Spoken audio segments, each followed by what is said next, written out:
Good morning. This is Jen, the Liberty Lion. Um, I was going to do some things on military deception today, but I decided to take a different route, and I wanted to go over some of the things that I went over yesterday, but on the screen this time, where I bring up the actual documents, and we're going to go over and highlight some of these things. So, if you want to check out the documents for yourself, I'm going to tell you where to get each of them. You can print these out or pull them up on your screen or whatever, and I'm going to go through them and highlight the sections, the main things that I was talking about in my video yesterday. So what I do is I Google search OLRC, and we get to this website, and this is just where I go to get the copies of their organic laws. And what I do is I bring it up, I click on it, I bring it up, I click the print button here, and then I go to file, print, and instead of actually printing it, unless you want a copy of it, if you want it on your computer, I just save as PDF and I save it to my desktop. And after you do the Declaration of Independence, Articles of Confederation, Ordinance of 1789, the Constitution, you want to look up an act to establish the seat of government of the United States, 1789. This is the um, New York, this was in New York. It's from the Library of Congress. And there's another one I just remembered I needed to bring up, and this is ordinance of 1784, I think it is. Let's look real quick. 1787, yep. And then we went the ordinance of 1784. It's like I've already had this one up. I need actual copies. So once we do those things, we bring those papers up, we can start looking at things. We can look at the enacting clauses, and um, basically, when we look at the enacting clauses, we're looking at who has what authority to do what.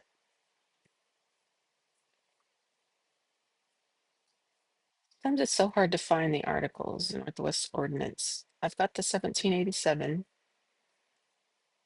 I don't know why they don't put the 1784 up. It's still good information, even if they don't consider it an organic law. It's really good information to look at as far as looking at the enacting clauses and stuff, such.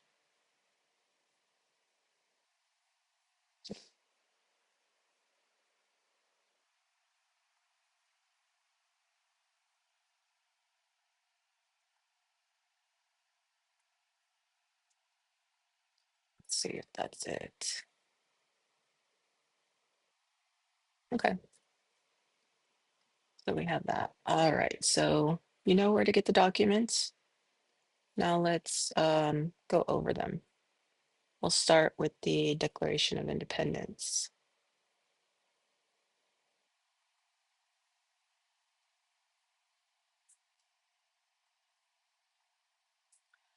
Okay, so we're talking about the difference between the United States of America and the United States.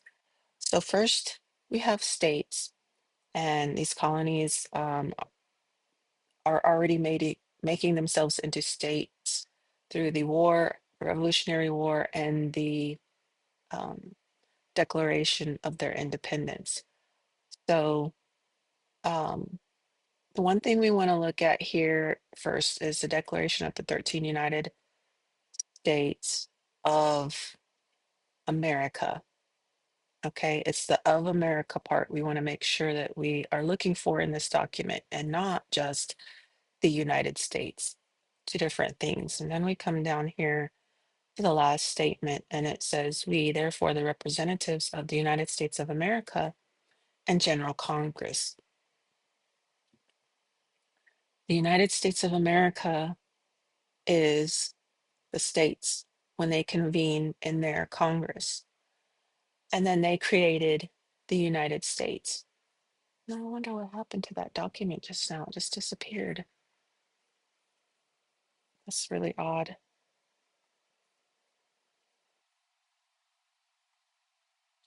So still there, so okay.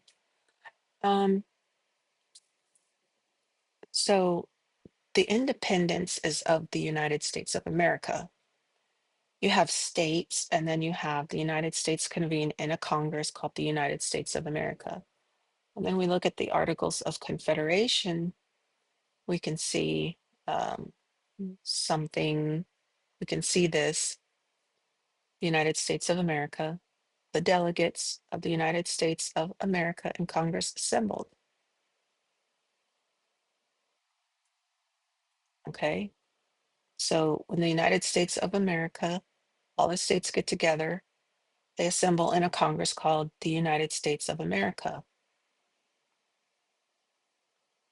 Okay, this is the Congress where all the states get together and they have a seat at the seat of government called Washington, D.C. Now, in the Articles of Confederation, there are no powers to the states when they convene in their Congress as the United States of America. There's no power shown here for the United States of America and Congress assembled to make laws over the states. What they did was they gave themselves a proper name, the United States of America, and then they say here that each state, not the United States of America, but each state retains its sovereignty, freedom, and independence, and every power, jurisdiction, and right, which by this confederation expressly delegated to, now we have another enacting clause, the United States in Congress assembled. So you have United States of America, which are all the states, they come together, they name themselves, they state here, each state retains its sovereignty, and so on. They state in this statement here that the United States of America has no power over each of the states, and they gave themselves no power over each of the states. What they did was they created an agency, called it the United States, and Congress assembled. Why did they do that? Because the states joined a firm league of friendship with each other, not an establishment of an authority over each other. The establishment of the authority came when they created the United States and Congress assembled.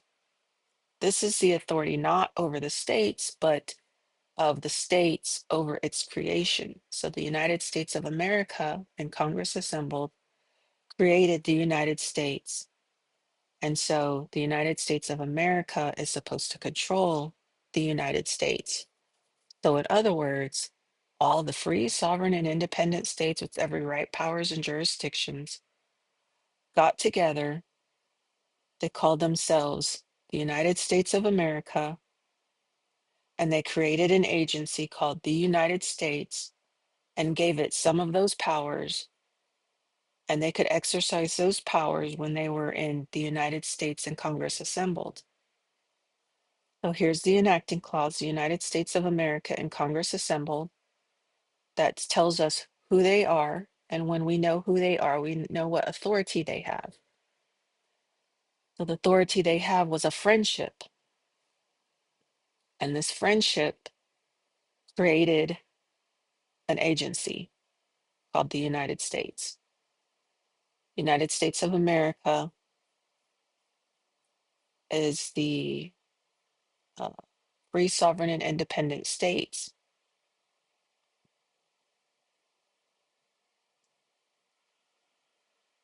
The independence of America.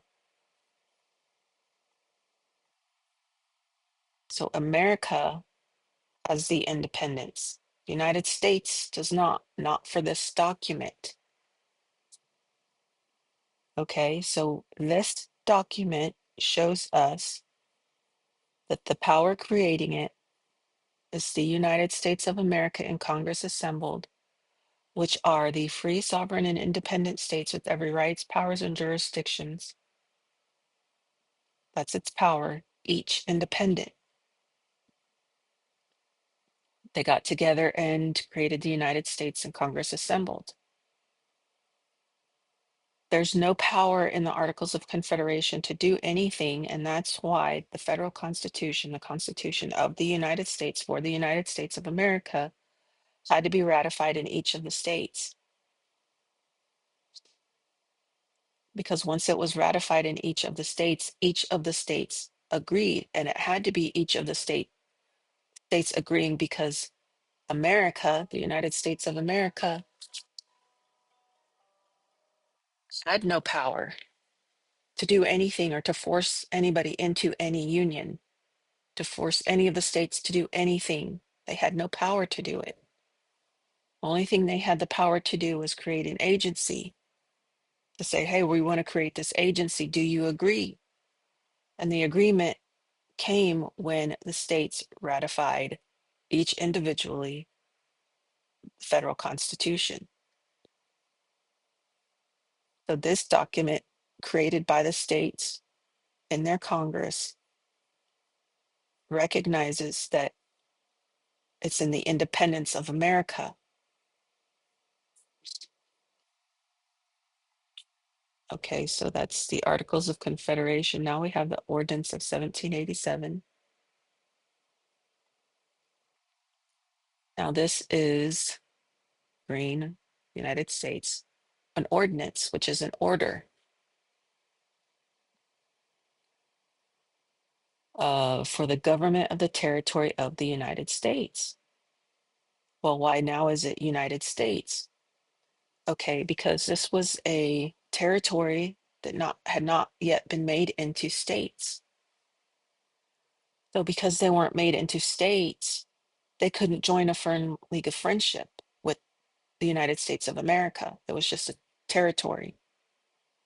So what they do is they use the federal United States of America to um, go in with their military, because only a military takes orders, and they go into to the territory with their military, and they start making treaties with the Indian tribes so that people could move into these areas and then create states.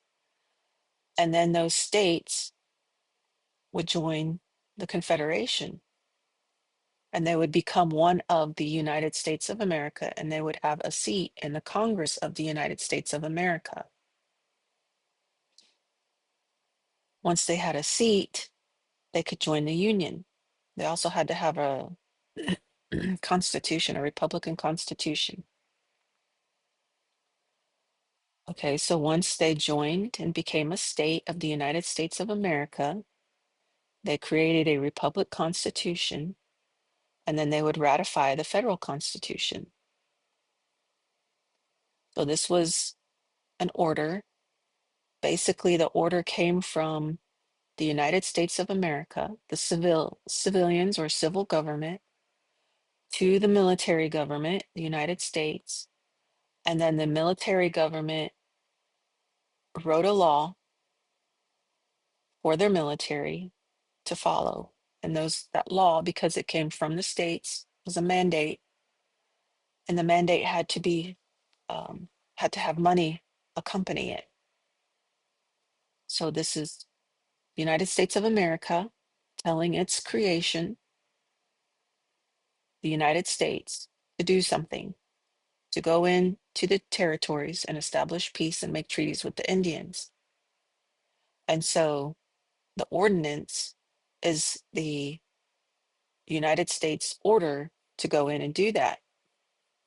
And it was supposed to have been written by the United States and Congress assembled. And we see in the last article, United States and Congress assembled, and of their sovereignty and independence.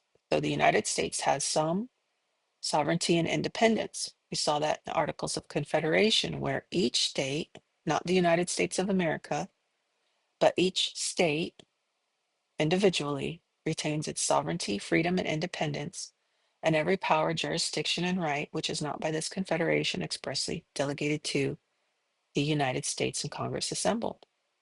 So then the United States does what it's told, and it writes the Ordinance 1787. We want to look at also the Ordinance of 1784. Okay, so the United States of America gave the United States an order. The order then is written by the United States. So this is a copy of the order written by the United States and Congress assembled. You don't hardly ever see this anymore. The United States and Congress assembled. This is the enacting clause. When we see an enacting clause of the United States and Congress assembled, we know that this is a governing body that has some very limited powers over very few areas and very few people. These are mostly the people in service to the federal government or the government of the United States, meaning they're receiving money for what they do. They take orders, or if they're civilians, they do their jobs, and they write this and pass it on to themselves, those people in service to it who receive money for doing the work. All of us people in the states, all of us state people, all of us private people, we're civilians. We do not take orders from the United States and Congress assembled. If they give us an order, they have to pay us to follow that order. They have to pay us. They cannot give us orders. If we follow their orders, we do it voluntarily. We do it because we want to.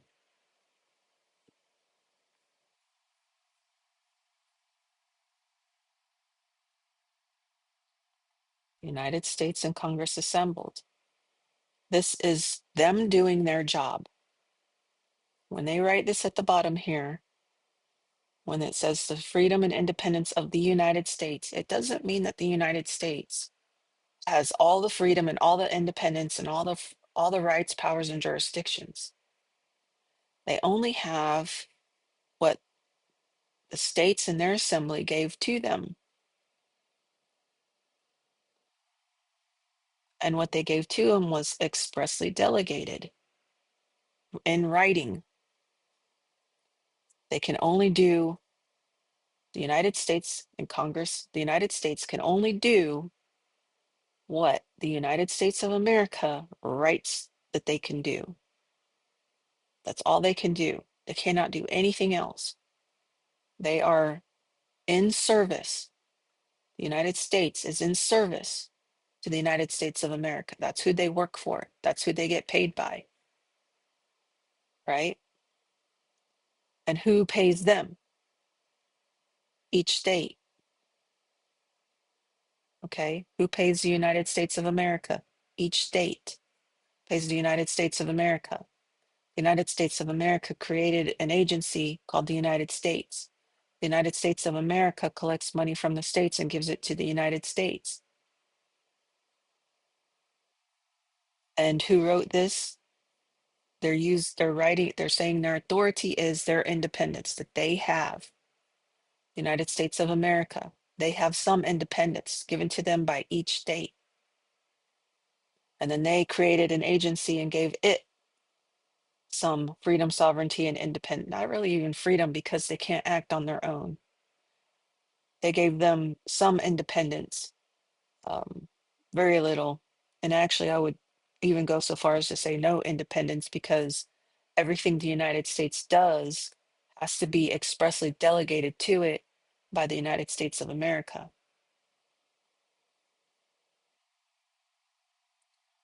So the Ordinance of 1784, another order.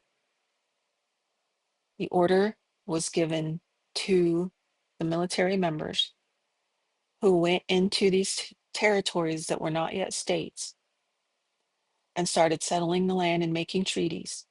They were paid by the United States. Okay, and then we have the Constitution,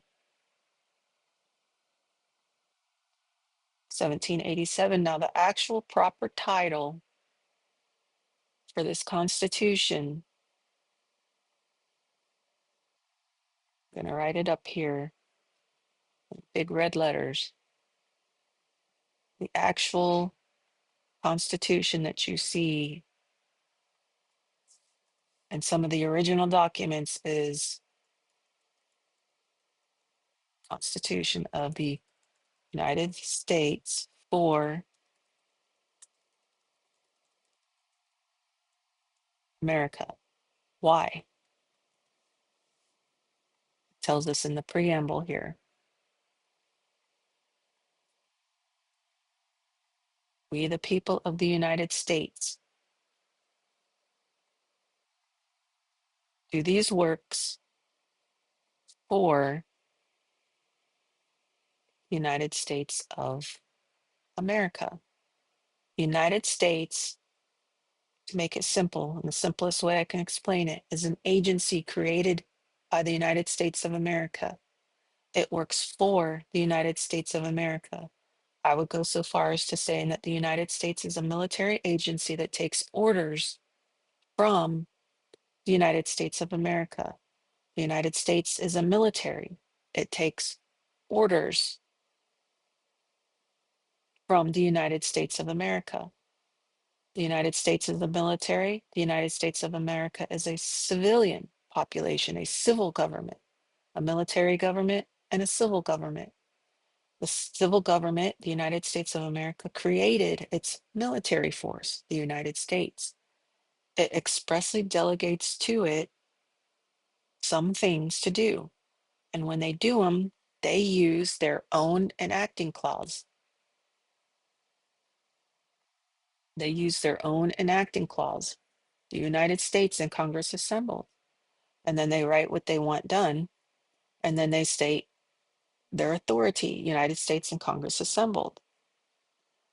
So the United States of America, at some point in time, told the United States to create this order to send their troops out into the territory and to make friendliness with the Indians and write up some treaties. And these military people were paid to do that work because the United States is in service to the United States of America. The very first oaths were much longer than what they were now. Now it's like the United States of America is using the federal constitution to make laws over the states and all the states' people, and then every American in every state who are supposed to be private state people are following laws written by the United States of America that the United States of America never had power to do because each state retains its sovereignty. So the people in the states are supposed to control its individual state. And then the states would get together and they would assemble in a Congress of the United States of America. It created an agency, a national government, a military agency, and they called it the United States. United States of America only has control over the United States. The people have control over its state. The states get together and they have control over its creation, the United States. So when the military members took an oath when they joined the military, they promised to be in service of the United States, but loyal to the United States of America, because there's two governments at the seat.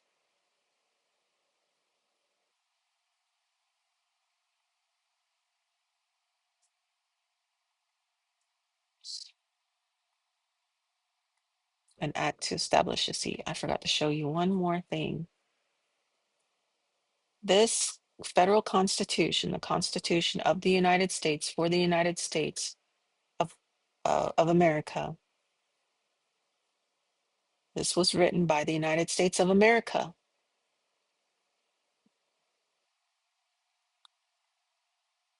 done by unanimous consent of the states present and the independence of the United States of America. Not the United States, because the United States didn't write this. The United States of America wrote it. They authorized it. This is like an order for the federal government, the military government. The United States of America is saying, you work for us. We created you. This is your orders. These are your orders to do these things. And then because this order required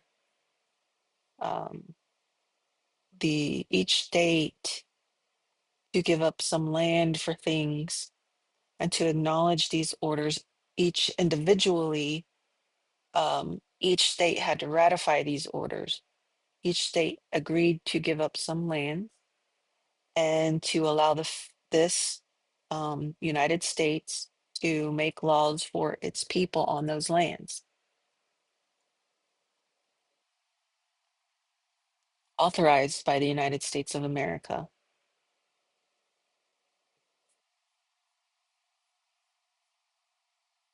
Okay. Um,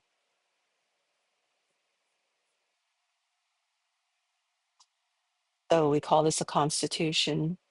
It's a set of orders given to the United States, and their orders are to achieve, or for them to achieve these things: justice, tranquility, defense with a C, different from defense with an S, two different words, two different meanings, general welfare, liberty, now and in the future. So this is the job. These are the jobs that that the United States is supposed to do: justice, tranquility, defense, general welfare, and liberty. These are their goals. This is the end state. Okay, this is the thing they're supposed to acquire. So the United States are supposed to do these things for all the states equally. United States of America, all of them equally. Okay, each state had to ratify it and agree. Ratification did not repeal or replace the Articles of Confederation. That's what the propagandists want you to believe, because the United States of America has no power over the states. It only has power over what it created, the United States. And we see it here. Each state retains its sovereignty, freedom, and independence in every power, jurisdiction, and right which is not by this confederation expressly delegated. I could show you one other thing if you want to stay tuned. I could probably show you a lot of other things, but um,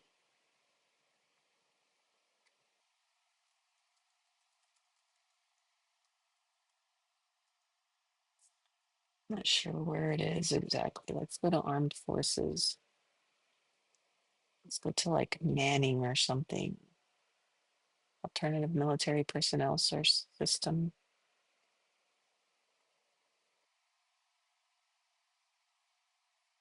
Let's go personnel.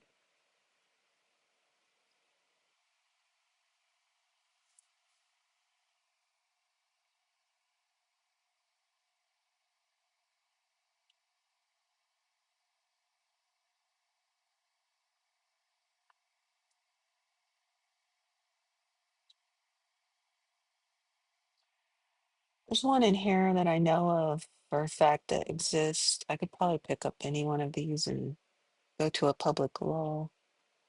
Um, let's see if we can see one. It's one of these public laws here. That's an example. Um, I can explain probably any one of these to you in a way that makes sense and goes along with what I've just told you. Of course, this is Title 10.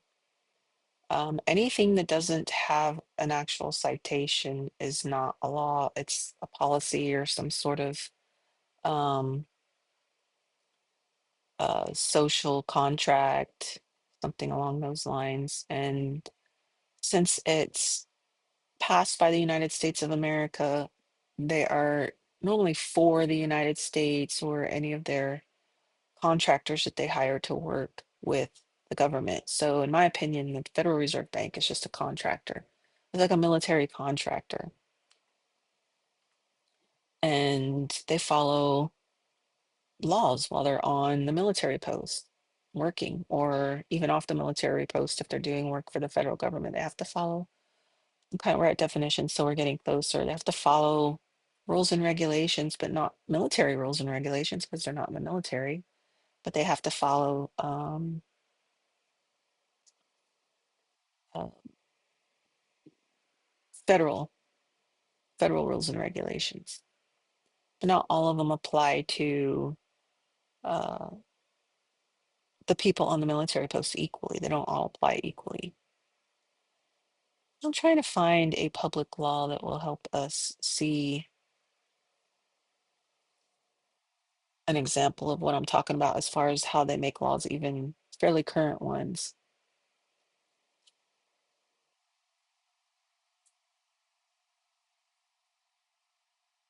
This is 115.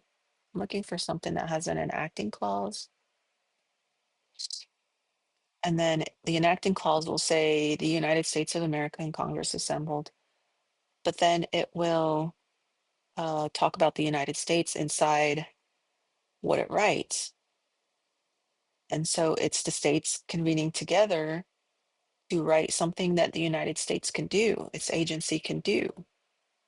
So if the United States needs to do anything outside the Constitution, it has to be expressly delegated in writing.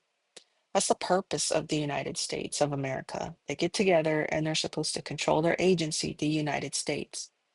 Anytime you see um, an enacting clause that says the United States of America and Congress assembled, you know that it's writing something for the United States, its agency that it created.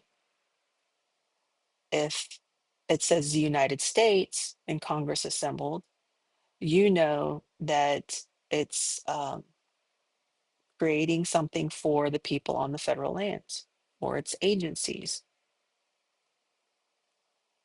So this is, I think, easily misunderstood. You can say, well, you said, yeah. US code, the United States code.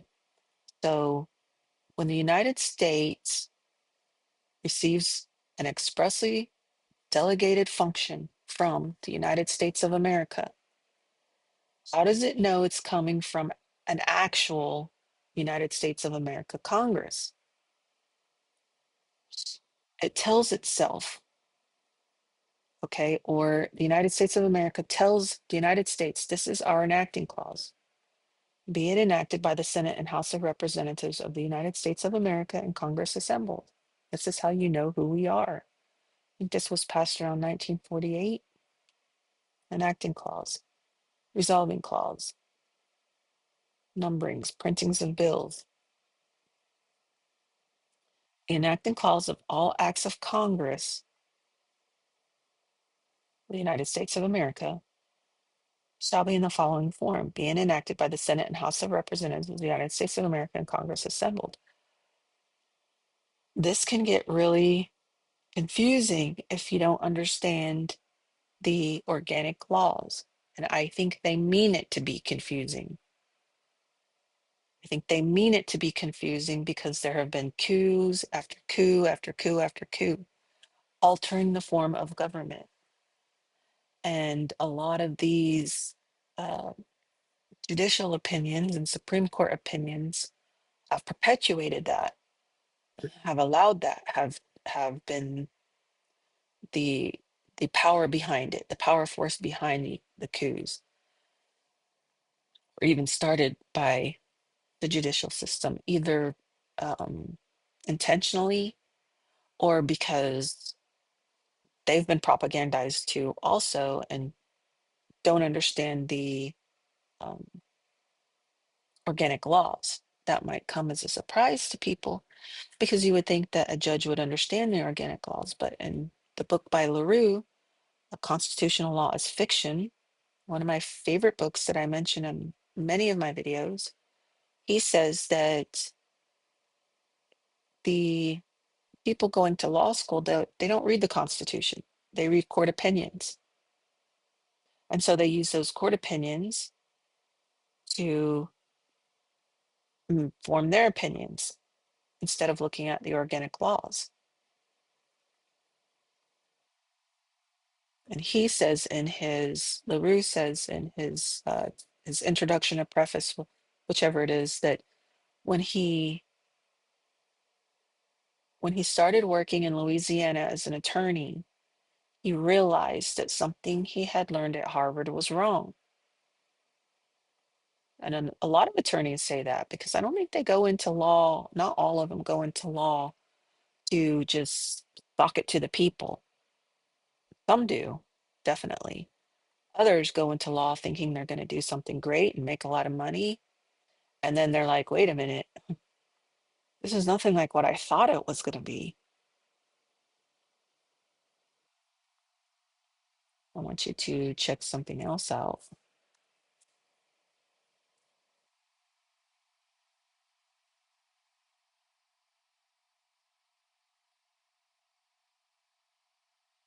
Title II Congress. Okay, so when we look at these titles, this title here is full of laws that are actual laws. Each one of them has a way in which it can be cited. The entire the entire title has been passed into law, and this title can be cited. Since ancient Rome, every single law that's an actual law has to have a way in which it's cited. Positive law citation. Title I of the United States Code, entitled General Provisions, is codified. It's made a law and enacted into positive law, positively passed into law, and may be cited as 1 USC section. That's how you cite it. Since ancient Rome, the Romans knew they needed to distinguish between ought law and is law. Ought law are like policies, social norms, social contracts, and is law are actual laws based in some sort of foundation of right thinking. So Title I, General Provisions, tells us how the laws are made. It has a positive law. It's made positive because it has a citation. It can be cited as a law. Some of you may remember some of the IRS agents coming out at one point in time and saying they've never seen a law for the IRS code. They've never seen a law. They've never seen a citation, is what they're saying. Without a citation, it cannot be said to be a law. It's because Title 26 has never been made a law. It's an ought law. It's a wannabe law. It's we really want you to pretend like this a law. We want to tell you it's the law, advertise to you it's the law, um, threaten you if you don't do it, make you sign contracts so then we can use the contracts against you. But there is no way to cite Title 26. There's no way to cite it properly as a law. There is no way. There is no proper law citation, positive law citation. It's a wannabe. It's a wannabe law. We really want this to be a law. We want you to act like it's the law. We want to tell you it's the law, advertise to you it's the law, make threats against you if you don't pretend that it's the law with us. Because this is passed by the United States of America, which has no authority, and nobody has to follow it. It's not a law, and there's no citation. There's no way to cite it as a law. And you can look through the various IRS forms, and it does not say 26 USC, subsection such and such. It'll say IRS code or Title 26 or subsection 1405 of Title 26. That's not how you cite a law.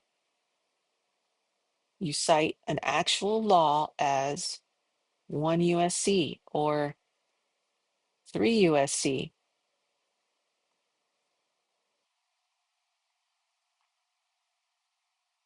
3 USC subsection whatever.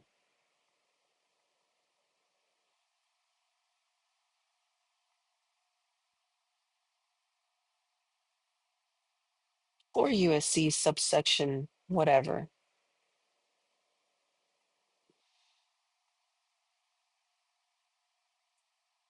Domestic security, not a law. Agriculture, not a law. Aliens and nationality, not a law. Banks and banking, not a law. See, aliens and nationality. The Democrats are bringing the aliens in. The Republicans are kicking them out. The Republicans are pretending that Title 8 is a law. But it's a not law. It's a wannabe law. It's a we really want this to be a law. The Democrats are saying it's not a law. But the Democrats want Title 12, banks and banking, to be a law. And so do the Republicans. But none of these are laws if they don't have a way to cite it, a proper citation.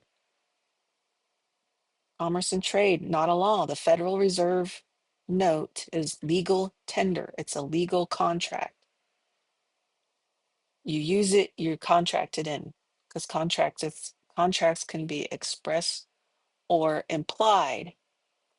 In the Articles of Confederation, it's got to be expressed. It's got to be in writing.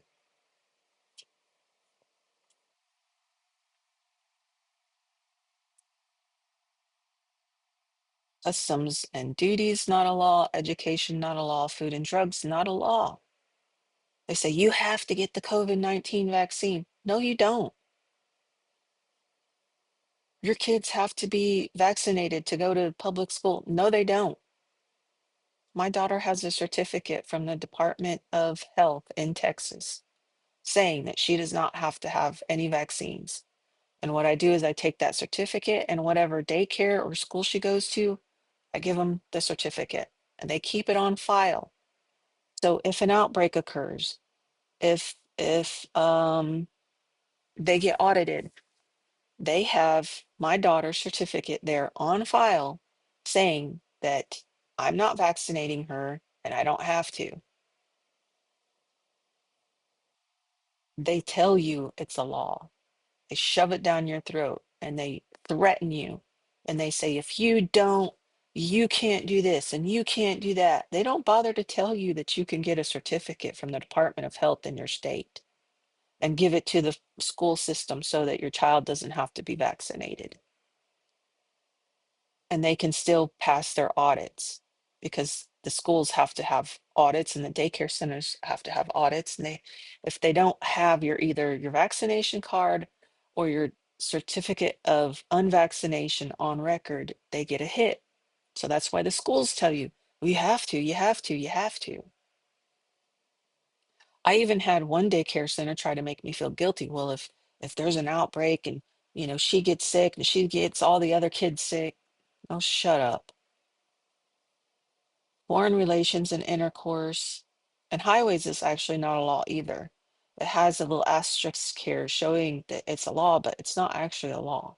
There's no positive law citation in here. And if there is, me and um, several other people have looked for it and can't find it. If it does exist, I don't know why it's not coming up. If it does exist, it's in some obscure public law somewhere. It's not opening. Hospitals and asylums is for veterans, not a law. Indians, not a law. Internal Revenue Code, not a law. Intoxicating liquors never was a law. Yes, that's what I'm telling you because it says it right here. Without the citation, it's not a law. There's no citation. Labor, which is all of your safety codes and hazardous chemical codes and all that kind of stuff, not a law. But what they told us in school was, well, if you don't let them in, then they're going to threaten to get a warrant. And if they come back with the warrant, they're going to be really pissed. No, that's just the story they tell you to get you to comply, to make you scared that if you don't just let them in and let them investigate your workplace, that they're going to come back with the warrant. They're not going to come back with a warrant. They're not going to come back with a warrant because it's not a law. That's a good time to show you. I think it's this one. Not opening. There we go. Um,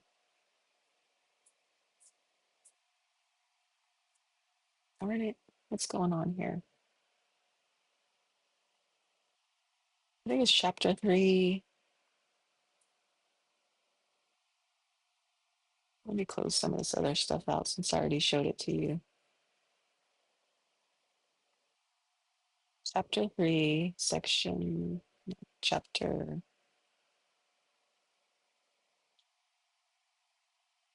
Where is it?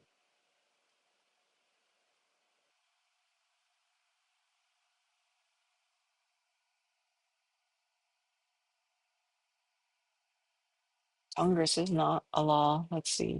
Is it president? Okay. No, it's chapter 1. I think it's chapter 1, section, chapter.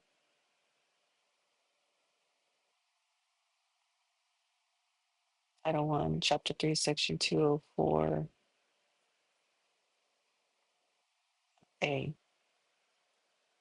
Okay, so this is a law passed into law. All the courts. This is how the courts figure out if something is a law or is not a law. United States Code, the matter set forth in the edition of the Code of Laws of the United States, current at any time, shall, together with the then current supplement, if any, establish prima facie the laws of the United States, general and permanent in their nature. So permanent is the Constitution.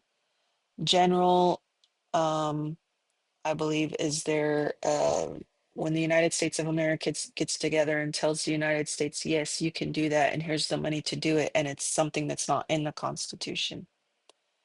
So general and permanent in their nature, in force, active, current, currency, the currency of the laws. On the day preceding the commencement, that's like when it becomes a law. Provided, however, that whenever titles of such code shall have been, keyword, enacted into positive law. That means it has the way to which it was cited, can be cited. It's got a positive law. It's positive law, it's got a citation. The text thereof, then that title, the positive law citation, shall be legal evidence of the laws therein. The laws therein. Legal evidence of the laws.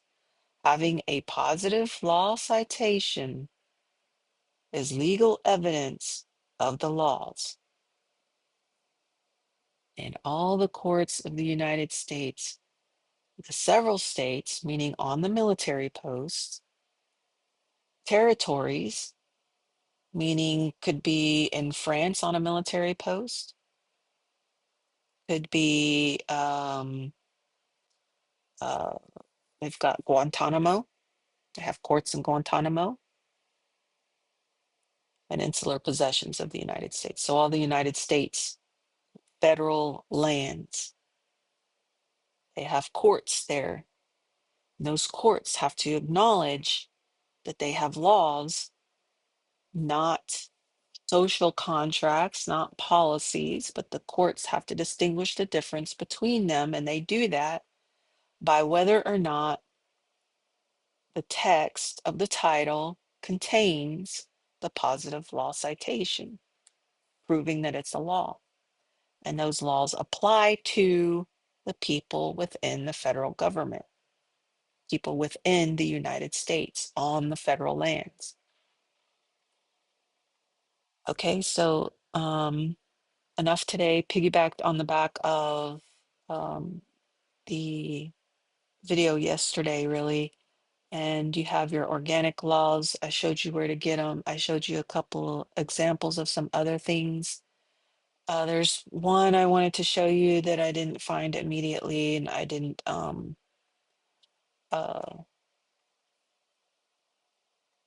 I didn't find it immediately, but it's basically the United States of America telling the United States that it can move people around in the military. Like I talked about it yesterday, from, like, let's say the Army to the Navy, or from the Navy to the Air Force, because of manning shortages. They've got too many people in the Air Force that know how to do this particular job, so they want to be able to move them to the Army. Well, to be able to do that, the United States, because it's a military, it can't do anything on its own, and it can't do anything. It can't decide how it's going to spend state money. It's not going to say, well, we're giving the United States of America, the states, a mandate to give us some money to do this. We're deciding we're just going to do it. No, you can decide you're doing things in the Constitution. Anything else you have to get permission for, and that permission is um, comes with money, comes with funding. Those are called appropriated funds. You have appropriated funds, you have non-appropriated funds. So when you have something expressly delegated to the United States, coming from the United States of America, they give them money to do it, such as moving troops around. Okay, and that's the enacting clause is the United States of America and Congress assembled. We're going to allow the United States to do this. Okay, so that's it for today. Please like, share, subscribe, and I have an assignment I have to get turned in by tomorrow, so I'm going to be working on that. But I'm going to be doing the deception of the United States, military deceptions will be the next video. So that should be sometime this week, hopefully sooner than later. And again, please like, share, subscribe. I appreciate all your comments, and I try to reply to all comments, even if it's just a thumbs up, acknowledging that I've seen it, read it. And stay tuned. There's going to be more coming up. Hopefully you understand all this and you can start understanding why and how and what your status is in society. And so when you start, if you decide to start looking at the government in a different way, I believe this is the way we should do it. And then once we see it that way, we understand what authority the government has and what authority it doesn't have, what we need to do, who we need to listen to, why we need to listen to them, and why we don't need to listen to certain people, why they don't make laws for us. Really, the only people that make laws for private citizens are the states. That's our local government, that's the state. And we each are supposed to be guaranteed a republic, not a state of whatever constitution, but a republic constitution. Okay, have a great day.